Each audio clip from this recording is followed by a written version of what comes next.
It's really, really important that the Cubs finally won a series. I tell you why.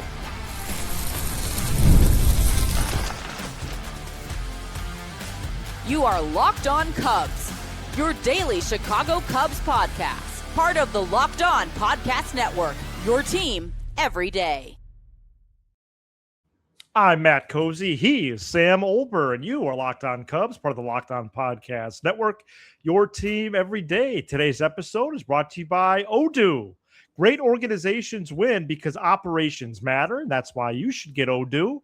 Try for free today at odoo.com/locked on. That's ODOO.com/locked on. Sam will join me for the final two segments of the show where we preview the next series, Cubs-Rockies, reflect on the really positive stories that are Ben Brown as he continues to show up and step up. Javier Assad, clutch 2 appearances in a row. The offense is starting to click again, and we start with the Cubs taking 2 of 3 from the Giants over the weekend for their first series win in over a month. Cubs now 37-35. They've won 3 out of their last 4. Friday and Saturday, really decisive wins. And Sunday, they had a few run-scoring opportunities, but Logan Webb went 8 innings, and the Giants were pretty much in control for the entire game. It is the first series win for the Cubs since sweeping the Reds from May 4th through the 7th en route to their second 10-game win streak at that point. But this was also just the first time they've won 3 games in a row since that streak. And heck, winning Thursday and Friday was the first time they won 2 in a row since the last week of May. There is an importance, a criticalness of winning a series here, not only because of where you're at in the schedule, but because it needed to happen. The schedule makers, for whatever reason, scheduled 2 opponents across 2 series and 2 teams across 12 games, which is actually a little bit hard to comprehend. And the Cubs aren't even done with that. They have 3 more with the Rockies this week at Wrigley. But even despite the struggles of the Giants and the Rockies and the so-called light part of the schedule here, the Cubs needed to show up and prove that they had a chance, and that there was something in there, that there is some life in there, that maybe they will give themselves a chance to still have a nice season. Now, I don't think the rebound is locked in yet officially. I think that could happen, though, over the next 3 days against the Rockies. Dare I call for a sweep, as Sam and I mentioned later in the show. But this was a big series, and they were in control pretty much for 18 innings in a row, Friday and Saturday. You tack on that Thursday win in Denver, and you've seen some good signs here, especially offensively, which we're going to get to later. There were a couple things to note from Sunday, and then some follow-up on Seiya here and his injury. So 2 things from Sunday that I wanted to know. Ethan Roberts failed to finish the bottom of the 8th with 2 outs and down 4 runs. He walked 2 guys in a row, and Craig Counsell wasn't about to let Roberts just blow up the inning. And so Jacob Webb came in. I thought that was unfortunate usage, especially with no off day Monday. Jacob Webb started warming up, I believe it was Friday or Saturday as well. Hasn't appeared in a game, for a few days up until Sunday. But I just thought, that's Robertson in there to finish. And that bugged me a little bit. A couple other notes here. The one time that I really thought, okay, wait a minute, maybe they could make a great comeback here and sweep was in just a half inning prior, actually, in the top of the 8th. Logan Webb is one of the best pitchers in Giants history. If Locked On Giants isn't saying that. I will. Logan Webb threw over 100 pitches in this game, stayed in the game. Tony Vitello came out with 2 outs in the 8th, and then he made a U-turn and walked back and let Webb finish the 8th. Cubs were down 4-1 with a runner on second, 2 outs there. And Michael Busch hits a line drive into the right field corner. And Lee makes a great catch for the Giants to end the inning and effectively end the game. When Busch made contact with that baseball, I was up. I was standing. I was a little distraught after Lee made that catch. But all in all, a really nice weekend that featured Michael Busch hitting a home run into McCovey Cove, PCA hitting a home run on the first pitch of the game, Javier Assad coming up clutch, Ben Brown getting through some jams, and there were some other notes too that we're going to get to throughout the show. I really like that the Cubs used an opener Sunday before Colin Ray. I think that was overdue. Ryan Rollison, by the way, who opened this game, 12 2/3 innings pitched now, scoreless. That's a really nice streak. He's been really good for this team this year when we didn't really have him on the radar. And Pete Crow-Armstrong with a fantastic weekend, last 14 games, hitting .417. All right, couple more notes here. Seiya Suzuki exited Saturday's game with right knee discomfort that reminded him of the injury in the World Baseball Classic, which he needed to miss the start of the season for. That wasn't a great quote from him in terms of what it felt like in the moment. He got hurt playing defense in right field on Saturday. Before that play, he made 2 fantastic plays, a throw and a catch, and he's been way, way better out there this year. But encouraging signs from Seiya. You know, he had some good quotes. Pete had some good quotes, Counsell, and he originally was in Sunday's lineup, Seiya was, but he did get scratched, though Counsell did note they were being conservative. They wanted to give him another day off. I would advocate for another day off Monday if he needs it. Maybe he could come back Tuesday. And he's getting hot. Last 15 games, Seiya hitting .315, OPS of 900, 3 homers and 3 doubles. Also wondering about the possibility of some healthy roster moves before Monday's game. You know, what's the status of Pedro Ramirez? What's the status of Moises Ballesteros, who still can't get into a groove? Michael Conforto is now 3 for his last 42 with 21 strikeouts. Why is he still starting? Maybe Sunday will be his last start for a while. Maybe outside chance his last game as a Cub. But I would like to see Matt Shaw in right field on Monday night. All right, coming up next, we break down the series even more. And we begin with the offense right after this.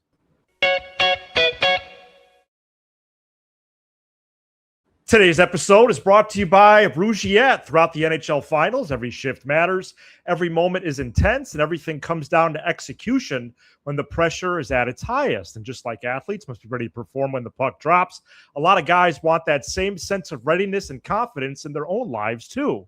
That's where Rugiet comes in. Rugiet offers modern performance-focused treatments designed to help you be ready when it matters. Their top option, Rugiet Ready, is a fast-acting, clinically formulated treatment that comes in a simple mitt that dissolves under your tongue. It's designed for convenience with fast absorption and effects that can begin in about 15 minutes and may last up to 36 hours. They also offer Go Long, which is formulated to support both performance and control for longer-lasting needs. It's all about helping guys feel prepared, confident, and in control. And in the playoffs, readiness isn't optional. It's everything. And for a lot of guys, the idea of being ready at the right moment carries over into everyday life too. That's exactly why Rugiet is built around. Head to Rugiet.com/LockedOnNHL and get 15% off your ED treatment. That's Rugiet.com/LockedOnNHL for 15% off. Rugiet, RUGIET.com/LockedOnNHL for 15% off. Rugiet, performance medicine for men. This episode is brought to you by FanDuel. The biggest stage in world soccer is here, and every match feels like it has the potential for a memorable moment. One goal can completely change the energy of a game, shift momentum, and alter the outcome in an instant. That's what makes tournament soccer so exciting, from the opening whistle to the final kick. Now, FanDuel is giving fans another reason to stay locked into every match with every goal pays. Bet on a match and get bonus bets for every goal scored of that match. More goals mean more bonus bets. All you have to do is turn on your token, folks.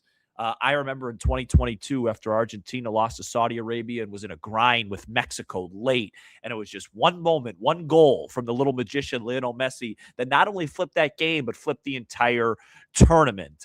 It's the best tournament in the world, and I just can't wait to watch it and bet on it with FanDuel from the opening whistle to the final kick. Let there be goals on FanDuel. Visit FanDuel.com to get started right now. Thank you for making Locked On Cubs your first listen of the day. If you haven't already, go check out our new Everydayer Club, which includes ad-free episodes and more. Go to lockedoncubs.supercast.com or click the link in this episode description. First series win for the Cubs since sweeping the Reds from May 4 through 7. And the opening two games were decisive victories, thanks to great stories by Javier Assad, Ben Brown. More on them later in the show. We are going to start with the offense here, which has been the main story all season, the main culprit to the roller coaster that has been this 2026 season. Friday night, Cubs got 5 runs, highlighted by Michael Busch's 3-run homer into McCovey Cove, some McCovey Cove trivia later. Oh. And Saturday night, the Cubs got 6 runs on 11 hits, and 7 of the 11 were for extra bases, including 3 home runs. Sam, a lot of positive signs here. Yeah, we're recording this before Game 3. The second part. You're doing me a favor here and opening the show with that. I appreciate it. So not talking about that, but yeah, positive signs. I think for me, right now, what Pete's doing, he really looks the exact same as he did the first half of last year. The home run that he hit late Saturday night to open the game, I say late because it was late Central Time, but it was early in the ball game. I don't really know how many players. Seriously, like, I'm being honest. I've watched many games in San Francisco, hundreds. I don't know how many guys have that type of opposite field power at night there that easily, because he didn't even get that ball. He didn't even get it, and it went out effortless, opposite field. This sounds crazy, and I'll say this, like, I do think some of the defensive war stuff is a little bit inflated. I've admitted that, and I will continue it. But Matt, when you actually look at everything, he right now, this is so crazy how quickly he's turned it on.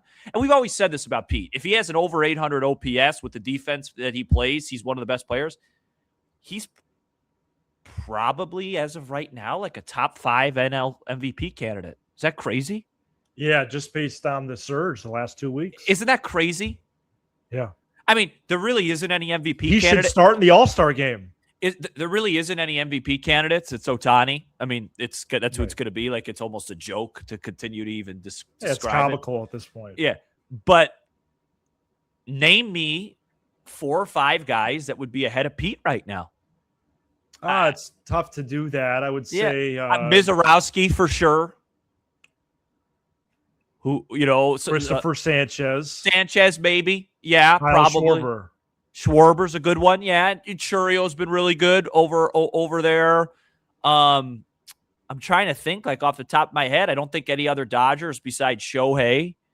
Oh, Corbin Carroll would be ahead of him. I forgot about him. The guy that you can't stand when I bring him up all the time.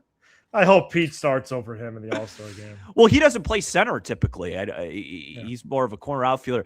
Let me just... We got to vote Pete in. I think over the last 2 or 3 weeks, the Cubs also have gone from 0 to 2 All-Stars with Pete and Ben. Carroll hitting 282 with a 925 OPS, but I know you don't like him.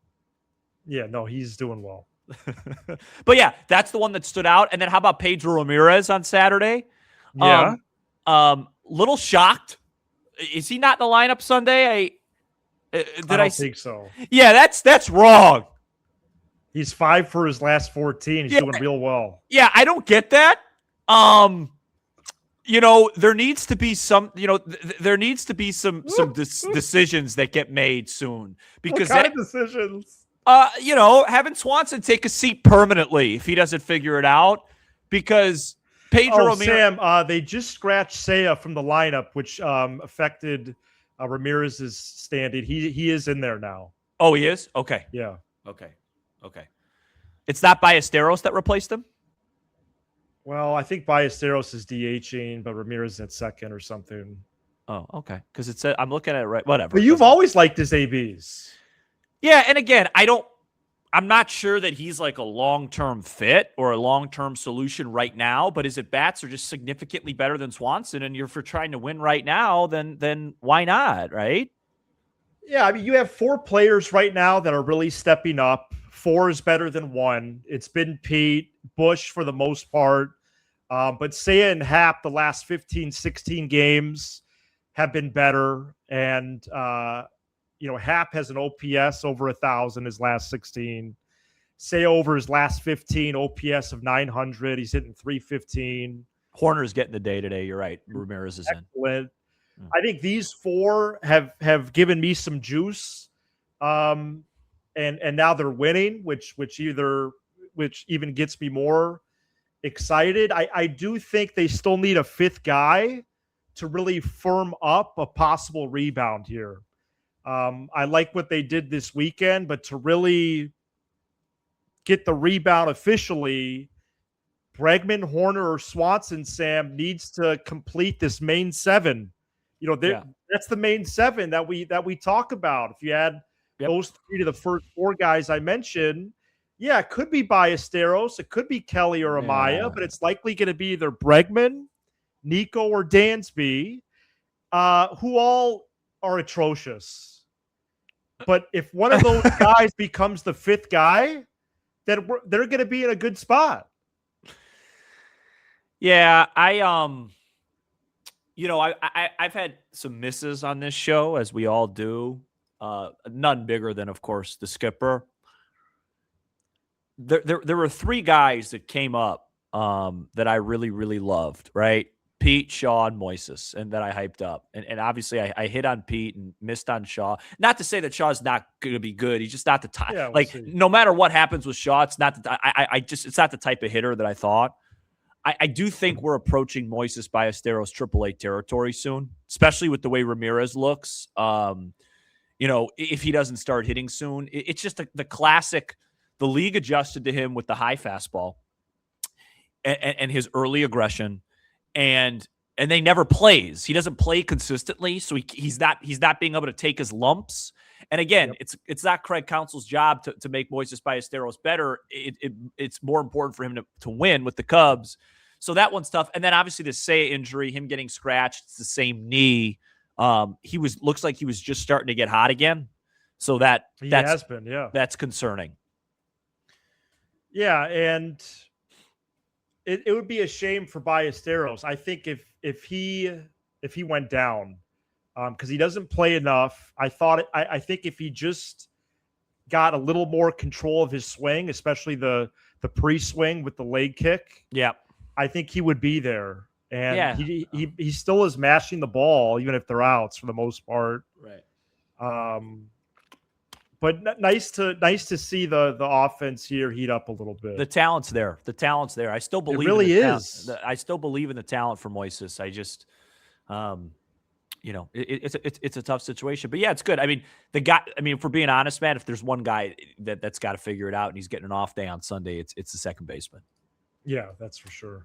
Nico Horner hitting 183 his last 21 games. Coming up next, Javier Assad clutch again. Ben Brown continues to be a great story. Possible all-star selection for him. And we also preview Cubs.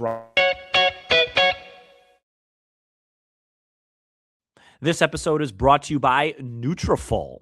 Baseball players are known for their routines, whether it's a lucky jersey, a pregame ritual, or sticking to the same preparation every day. Consistency matters. And when it comes to hair thinning, there could be a lot of products out there making promises, but not always a lot of confidence behind them. That's why more people are looking for solutions backed by real science and trusted experts.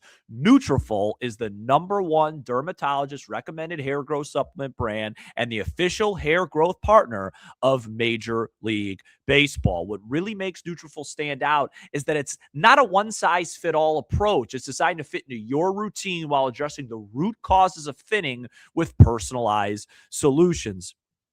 I'm a daily routine guy, and it's when you get into a routine, that's the most important thing, and that's what Nutrafol allows you to do. I like that it acknowledges that every situation is different. Having formulas designed for different stages and needs, it makes a lot more sense than expecting the same product to work exactly the same for everyone. So find out why Nutrafol is the only hair growth supplement brand trusted by MLB. For a limited time, Nutrafol is offering our listeners $10 off your first month subscription and free shipping when you visit Nutrafol.com and enter promo code LOCKEDONMLB.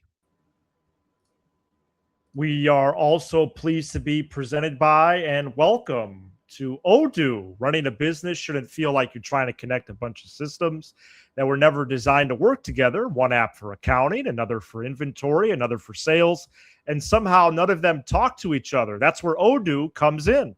Odoo is an all-in-one business management software that brings every part of your business together in one powerful platform. From sales and accounting to inventory and marketing, everything works in one place, helping your team move faster, stay organized, and focused on growing the business instead of managing software. The best organizations know that success isn't just about talent. It's about having everyone working toward the same goal.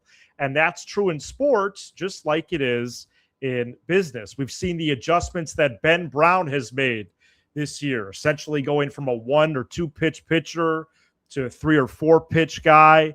That adjustment itself was important. He's really impressed this year, maybe even to all-star levels. And great organizations win because those types of operations matter. That's why you should get Odoo, Odoo. Try for free today at odoo.com/lockedon. That's odoo.com/lockedon, odoo.com/lockedon.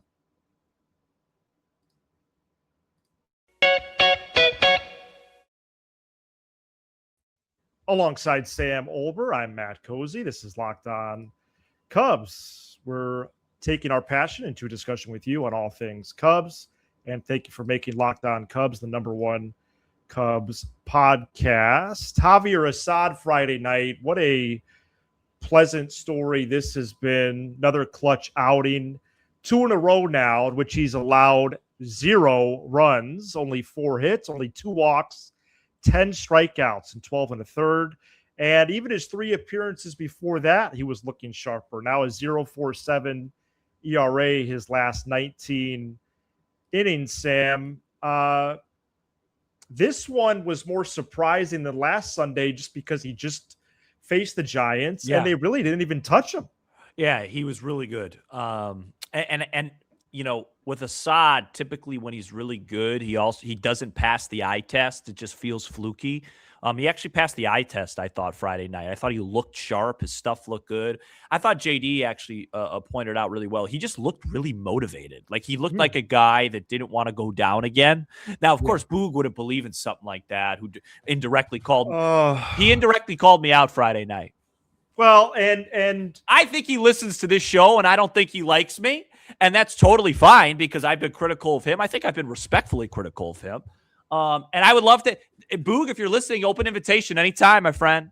Let's talk ball. I don't know why he dismisses the human elements. Like, I can see him saying like, it doesn't matter when Pete's homer came on Saturday. Yeah, it does.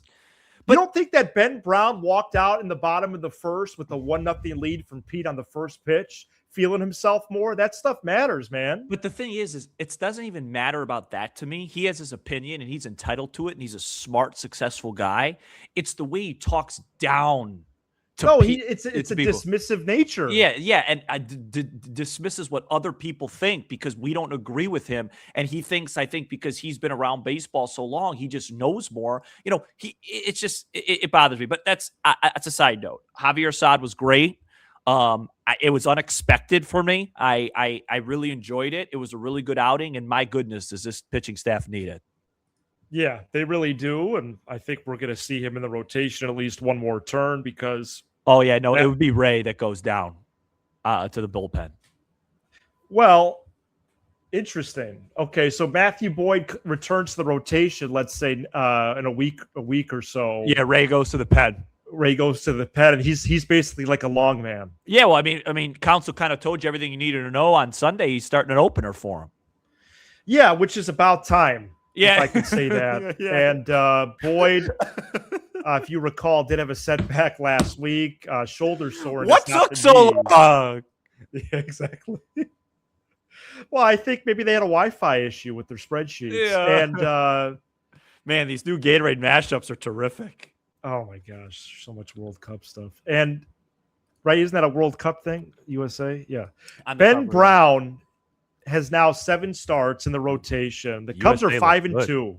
Yeah, he's been in amazing. those starts, by the way. 1.49 ERA, 37 strikeouts to 11 walks, and 36 and a third. Sam, we'll see how this plays out, but I think he's an all-star lock. Yeah, I the thing with Brown is, like, I thought Saturday night summarized Ben Brown's growth perfectly. He got through some adversity. He was not good. He like flat out, he got crushed in the first couple innings. I mean crushed. Like, I mean, Suzuki made an unbelievable play throwing a guy out at second. Bush made an unbelievable diving catch, and there was adversity all over the place. There was an error, and he just kept grinding through it. Found a way to give the team a great chance. 5 innings, 1 earned, and that's the difference between him this year and him in his career. The great ones, the great pitchers. That's it. They have the ability now. 5 innings, 1 run is a stellar result. But I'm talking historically. When you hear the analogy all the time, hey, how do you get through things when you don't have your best stuff? Can you give a 6-3 earn? How do you get through life when you wake up not feeling good and you got stuff to do with Bennett and things? How do you figure out how to get through it when you don't have it? And he didn't have that ability his first couple of years. I think adding that third pitch helped him, and I think he's grown a lot from the competitive standpoint, and it was on display Saturday night. Yeah, it's helped him immensely. And how will Imanaga and Cabrera do for these starts coming up against the Rockies, because they were better their last times out? Right now it's Shota, Cabrera, and Assad against the Rockies, who will be trotting out Lorenzen and Feltner again, and then a lefty pitcher named Sullivan, who made his debut last week. Is his first name or last name Sullivan? First. His first name is Sean. Second. His first name is Sean. And he was brought up despite allowing 19 home runs. Oh, my gosh. AAA before getting the call to the show. These 3 games will complete this really, really odd part of the schedule with 12 games against only 2 teams. And Sam, every year since 2023, the Cubs have swept the Rockies at Wrigley. Yep. It sure would be a nice boost if it happened a 4th straight time. 100%. And it's set up. It's set up perfectly for a little bit of a hot stretch. And what's so fascinating is, if they were to win on Sunday, which you've already covered in the first segment, and they sweep the Rockies, they were to go 9-6 in that 15-game stretch, which was a game off from what you were looking for. That's how important a sweep would be for the Rockies series. I'm going to have to do some reflecting on that. It doesn't seem like it, but that would be nice. Yeah, you got to sweep that series like that. Like I think sometimes you can get in trouble with must sweeps. Yeah. This is a must sweep against the Rockies. It's a must sweep. Have you seen any McCovey Cove graphics this weekend? I have not seen any. I promise. Okay. Right, I have not seen any. I'm not that type of guy. That's not who I am. Well, wait a minute. I did see one thing on Twitter. Hang on. I did see one thing on Twitter about Robel Garcia hitting one in there. All right, well, we could still... Is that part of your question? Okay. Yeah, but let's still... Maybe I'll just make a quick alteration here. Okay. I did see that on Twitter. I don't want to... Because I would have never guessed him. So 5 Cubs players have now hit a home run into McCovey Cove. And he's one of them? Yeah, but how about who? Give me the last one then. Well, can I try and give you all of them? Yeah, sure. Are they hard? I think so. I mean, okay. Robel Garcia was one of the answers. Okay, let me ask you this. Was Robel Garcia the toughest one to get? Yes. Okay. So obviously Bush is one. Right. Yeah. Then Garcia, then there's 3 more. Okay, 3 more. All right. Let me think here. And this park opened what? Early 2000s? Yes. Yeah. Okay. No, I think 2000 on the nose. Okay. I really would like to go here. I'm going to ask for some hints soon. Let me just knock out all. Did Schwarber do it? No. Okay. But there is a 2016 lefty who did it. Anthony Rizzo? No. Jason Hayward? No. Ben Zobrist? Ben Zobrist did it. Okay. Wow. Not a good start. Okay, so two more names. 2 very different eras. Okay. That would be both lefties. Yeah, all lefties. Sosa never took McCovey Cove. I could give you years if you want. One is from 2004. One is from 2021. Wow. Okay. 22. Jock Peterson? Yes. He began the sell-off, which I believe concluded with 10 guys getting traded in 2021.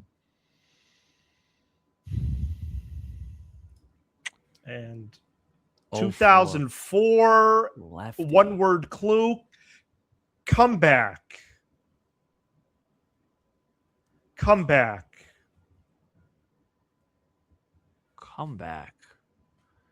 just trying to think of that team. Like first base, Simon, Nomar, missing Corey Patterson. Correct. Okay. Who was injured most of 2003. Okay, Corey Patterson. All right, that's not bad. I'll take. Man, it's a bad list. It's a bad list of players. Yeah, it's a weird list. Only Patterson, Peterson, Robel Garcia, Bush, and there's no Schwarber. There's no Rizzo. There's no Oppo from like that would be a great question. How many guys has anyone ever gone Oppo into the Cove? Wow.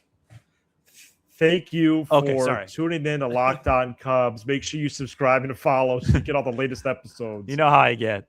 We're celebrating Locked On's 10-year anniversary beginning this week. Cardinals are up again. You'll see segments about that and stuff throughout the whole year, rest of the year. For those of you on video, we send you to the first ever 24/7 National Locked On Podcast Network YouTube channel. And on audio, make sure your second listen is Locked On MLB. He's Sam Olver. I'm Matt Cozy. This is Locked On Cubs.